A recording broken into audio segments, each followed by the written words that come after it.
ये हमारी जो वीडियो ये कंटिन्यूएशन के अंदर है, जो हमने लेथ का प्रोसेस पहले किया था। इसके अंदर हम डिटेल में देखेंगे कि हमारी लेथ मशीन के कौन कौन से बड़े जो इम्पोर्टेंट पार्ट्स हैं वो किस तरीके से काम करते हैं और उनकी क्या इंपॉर्टेंस है। फॉर एग्ज़ाम्पल अगर सबसे पहले हम देखें तो हमारे पास ये जो मेटल पाइप के अंदर से जो केबल्स आ रही हैं, इलेक्ट्रिक केबल्स, ये हमारी मोटर्स को डायरेक्ट सप्लाई दे रही हैं, 3 फेज़ सप्लाई। सबसे पहले ये एक छोटी सी मोटर यहाँ पे लगी हुई है और एक मोटर यहाँ पे लगी हुई है, दोनों 3 फेज़ मोटर्स हैं। और इनमें से ये वाली मोटर है, इसको अगर हम ये कूलेंट मोटर है और इसकी कैपेसिटी कम होती है as compared with the main spindle motor. और इसका मकसद ये होता है कि जब ये रन करेगी तो जो हमने कूलेंट इंस्टॉल किया हुआ है अपनी मशीन के अंदर वो सर्कुलेट करता रहेगा और कटिंग के दौरान कूलिंग का प्रोसेस परफॉर्म होगा। और ये कूलेंट इस पाइप के ज़रिए से जो है वो मूव करके हमारे, ये अगर आप यहाँ पे देखें तो बिल्कुल ये इसको हम सेट कर लेते हैं अपने रिक्वायरमेंट के हिसाब से, और ये वर्क पीस के ऊपर बिल्कुल स्प्रे करता है। ठीक है, इससे हमारा कूलिंग का प्रोसेस होता है। सेकेंडली ये जो सप्लाई आ रही है हमारी स्पिंडल मोटर के अंदर, स्पिंडल मोटर में स्पिंडल मोटर यहाँ से ऑन होगी और उसके बाद अगर हम देखें तो स्पिंडल मोटर के सामने जो है ना ये एक पुली लगी हुई है। ये पुली जो है ये कनेक्टेड है with the help of belt drive. और यहाँ से अगर सामने आ जाएं तो ये हमारे पास 2 डिफरेंट प्राइमरी और सेकेंडरी पुलीज़ लगी हुई हैं। ये जो थोड़ी दूर है पुली लगी हुई, ये वाली जो पुली है, ये पुली डायरेक्टली स्पिंडल मोटर की जो बेल्ट ड्राइव है उसके साथ कनेक्टेड है। यानी कि जिस आरपीएम के ऊपर हमारी जो स्पिंडल मोटर रोटेट करेगी, वहाँ पे जो पुली का डाया है उसके रिलेटिव जो यहाँ पे हम जिस पुली के ऊपर बेल्ट को रखेंगे उसी हिसाब से हमारी आरपीएम चेंज होती है। तो इसके लिए फार्मूला होता है, वो थ्योरी के अंदर जो है ना वो हमने डिस्कस किया है। और इसको जो है ना वो इस तरीके से स्पिंडल मोटर की स्पीड को हम मैनिपुलेट कर सकते हैं। सही है। ये प्राइमरी के बाद फिर हमारे पास सेकेंडरी सेट ऑफ पुलिस भी है। इसका भी यही फंक्शन है। अगर हम मज़ीद जो है वो स्पीड को कम या ज़्यादा करना चाह रहे हैं तो हम इसके ज़रिए से कर सकते हैं। उसके लिए जो गाइड चार्ट है वो हमारे पास यहाँ पे मशीन के ऊपर ही गिवन होता है। इसके ऊपर हमारे पास जो है ना स्पिंडल स्पीड की डिफरेंट आप कह लेंगे डायरेक्शंस, डिफरेंट वैल्यूज़, वो हम यहाँ पे सेट कर सकते हैं। ABCD के हिसाब से हमारे पास 4 डिफरेंट पुलीज़ होती हैं और उनके कम्बिनेशन के साथ अगर हम देखें तो हमारे पास 45 से लेके 1000 तक हमें डिफरेंट RPMs मिल सकते हैं। तो वो हम जो है वो अपने इस कम्बिनेशन को उसके हिसाब से सेट कर सकते हैं। और ये क्यों करनी पड़ती है, ये बात मैंने थ्योरी के अंदर पहले आपको बता दी है। अच्छा, उसके बाद ये जो कवर है, इस कवर को ज़रा ऑफ़ कर दें, बंद कर दें। ये कवर भी बंद कर देते हैं। आमतौर पे रनिंग कंडीशन के अंदर ये इसी तरीके से होती है मशीन। सारा प्रोसेस अंदर चल रहा होता है और बाहर हमारे पास ये टेल स्टॉक के ऊपर कवर होता है। ठीक है जी। उसके बाद हमारे पास ये ऑन ऑफ बटन्स हैं और इसके ऊपर फॉरवर्ड, रिवर्स और ऑफ 3 ऑप्शन होती हैं। उसके हिसाब से हम इसको रन कर सकते हैं। अच्छा, उसके बाद अगर हम देखें तो ये जो 2 पुलीज़ हैं उसके कम्बिनेशन के बाद ये स्पिंडल के ज़रिए से ये चक कनेक्टेड होता है, जिसको सारी की सारी मेन ड्राइव मिल रही होती है स्पिंडल मोटर से। तो जो वहाँ पे रोटरी मोशन है वो बेसिकली सारे मैकेनिज़्म के साथ यहाँ पे चक के ऊपर ट्रांसफ़र हो रही होती है। तो चक जो है वो रोटेट करता है। चक को रोटेट करने से हमारा ये जो वर्क पीस लगा हुआ है, ये वर्क पीस, ये अगर हम देखें तो ये चक के बिल्कुल सेंटर के अंदर हमने इंस्टॉल किया हुआ ये 3 जॉ चक है। 1 2 3 जॉ चक। ठीक है। 4 जॉ चक भी होता है, फेस प्लेट भी यहाँ पे इंस्टॉल हो सकती है। तो हमने अभी फ़िलहाल 3 जॉ चक जो है वो इसमें इंस्टॉल किया हुआ है। सही है। इसके सेंटर में हमारे पास वर्क पीस है, ये माइल्ड स्टील का वर्क पीस है, ये हमने इंस्टॉल किया है। और इसको बेसिक फंक्शन जो है वो लेथ का ये होता है कि इसको हमने रोटेट करवाना है वर्क पीस को विद द हेल्प ऑफ चक। और इसकी कटिंग के लिए जो हम टूल यूज़ करते हैं वो हमने ये यहाँ पे इंस्टॉल किया हुआ है। इसे हम सिंगल पॉइंट कटिंग टूल कहते हैं और जिस जगह पे ये इंस्टॉल हुआ है इसे टूल पोस्ट कहते हैं। और ये क्रॉस स्लाइड के ऊपर ये अगर हम देखें तो ये हमारी क्रॉस स्लाइड है, यानी कि इसके ज़रिए से हम मूव कर सकते हैं अपने टूल को अक्रॉस द बेड। सही है जी। और इसी तरीके से ये हमारे पास ये जो ड्राइव है, नीचे जो व्हील लगा हुआ है, इसके ज़रिए से हम मेजर जो मूवमेंट है ऑन द गाइड वेज, वो हम अपनी इस क्रॉस स्लाइड को कैरेज को मूव कर सकते हैं। ठीक है जी। तो ये हमारे जो मेन पार्ट्स हैं, इनको यूज़ करते हुए हमने ये प्रोसेस करना है। अभी फ़िलहाल सिर्फ आपको रन करके दिखाते हैं कि किस तरीके से ये जब रनिंग कंडीशन के अंदर होता है तो वर्क पीस किस तरीके से रोटेट करता है। अच्छा, इसमें ये देखिए, ये हमने ऊपर से जो है ना वो इसका लीवर इंगेज कर दिया, तो ये हमारा जो चक है ये मूव करना शुरू हो जाता है। चक के अंदर वर्क पीस है वो भी रोटेट कर रहा है। तो ये कंडीशन जो है हमारी, यहाँ से हमने फॉरवर्ड सेलेक्ट की हुई है। तो इसी तरीके से अगर हम यहाँ से रिवर्स सेलेक्ट करें तो ये डायरेक्शन हमारी चेंज हो जाती है। उससे पहले ये देखें, ये रिवर्स डायरेक्शन के अंदर इसने मूव करना शुरू कर दिया, फॉरवर्ड डायरेक्शन और रिवर्स डायरेक्शन।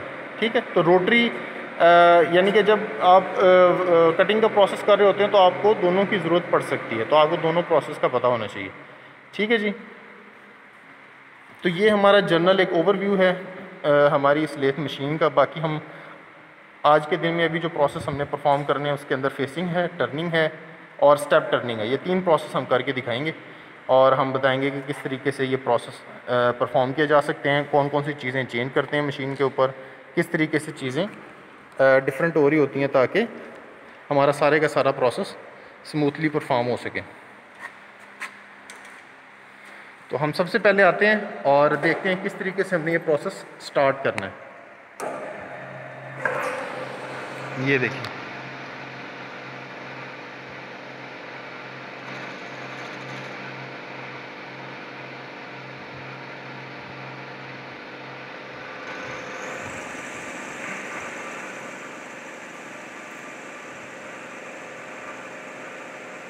इस प्रोसेस को हम फेसिंग कहते हैं क्योंकि जो हमारा वर्क पीस है उसके फेस के ऊपर से मटेरियल को रिमूव किया जा रहा है और फेस को स्मूथ किया जा रहा है।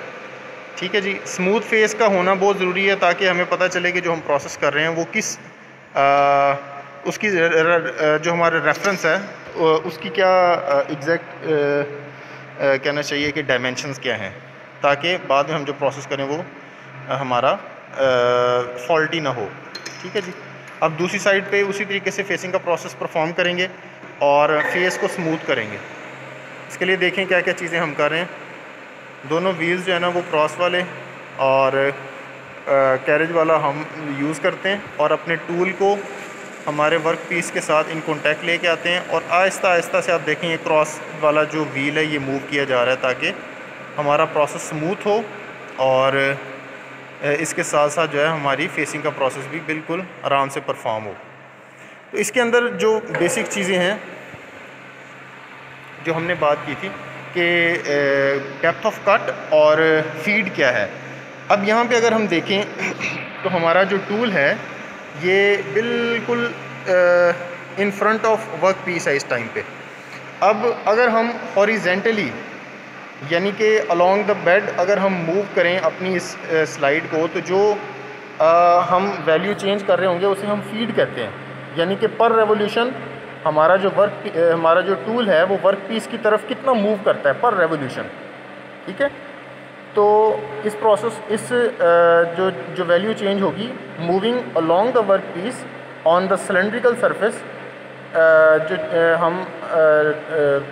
हम टूल को मूव करते हैं पर रेवोल्यूशन, उसे हम कहते हैं फीड। इसी तरीके से अगर हम across the work piece move करें और इसी पोजीशन से अगर हम towards the centre axis of the work piece move कर रहे होंगे तो हर रेवोल्यूशन के अंदर जितना हम अंदर की तरफ अपने टूल को मूव करवाएंगे इसको हम कहते हैं डेप्थ ऑफ कट।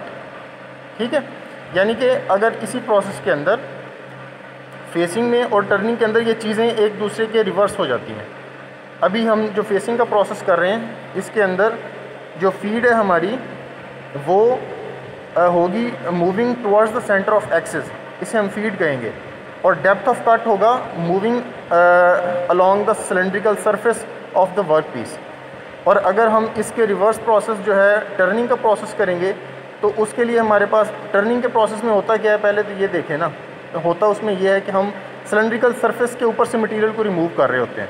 ठीक है। सिलेंड्रिकल सरफेस के ऊपर से मटेरियल को रिमूव करते हुए जब हम अलॉन्ग द सरफेस मूव करते हैं तो उसके अंदर हमें दो चीज़ों की ज़रूरत पड़ती है, वैसे ही जैसे हम फेसिंग के अंदर कर रहे हैं, डेप्थ ऑफ कट और दूसरा जो है उसे हम कहते हैं फीड। तो अभी हम आपको करके दिखाते हैं टर्निंग का प्रोसेस। इसके अंदर आपको बताएंगे कि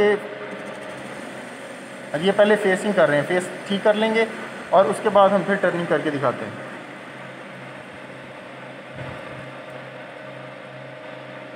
अब ये फेस इसका ठीक हो गया, ठीक है जी। जी अब हम टर्निंग का प्रोसेस करने लगे हैं और ये अगर आप देखें तो सबसे पहले हम जो हमारा टूल होता है उसको टच कर लेते हैं वर्क पीस के साथ। उसके बाद अब यहाँ से हम वैल्यूज़ चेंज करते हैं। अगर हम देखें तो दोनों स्लाइड्स के ऊपर ना एक स्केल बना हुआ है, इसको पहले ज़ीरो कर लेते हैं और ज़ीरो के साथ फिर हम जितनी वैल्यू हमने इसके अंदर डेप्थ ऑफ कट या फीड की देनी हो वो हम चेंज कर लेते हैं यहाँ से, ठीक है। अभी हमने क्या किया, पहले डेप्थ ऑफ कट को सेलेक्ट किया और ये फीड यहाँ से चेंज कर रहे हैं। ये अब मैनुअली फीड चेंज हो रही है, ये आप देखें। अब ये डेप्थ ऑफ कट को बढ़ाया और ये मैनुअली फीड को चेंज किया।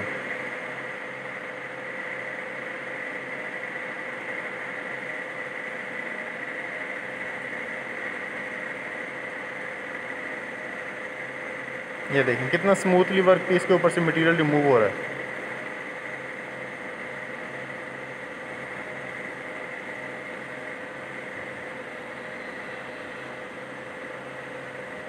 एक पास हम और लगाएंगे इसी का। ये अब वापस पीछे ला के इसमें डेप्थ ऑफ कट को ये बढ़ा दिया, ये देखें, ठीक है। ये देखें ये अब हम फीड चेंज कर रहे हैं, इसे कहते हैं मैनुअल फीड चेंज, ठीक है। इसके बाद आपको ऑटो फीड भी बताते हैं। ये मैनुअली फीड को चेंज किया जा रहा है और पर रेवोल्यूशन जितनी मूवमेंट हो रही है टूल की on the surface of the cylindrical work piece, ये हमारी फीड होती है। इस प्रोसेस के दौरान आपने जो बड़ी अहम बात जो आपने करनी होती है वो आपने गॉगल्स का इस्तेमाल करना है और अपनी सेफ्टी को कम्प्लीटली जो है वो ऑब्ज़र्व करना है, ताकि आप जो है ना वो इन मेटल चिप्स से बच सकें। ये अपनी आँखों में जा सकते हैं, नाक में जा सकती हैं और आपके जिस्म को कट कर सकती हैं, बहुत शार्प होती हैं।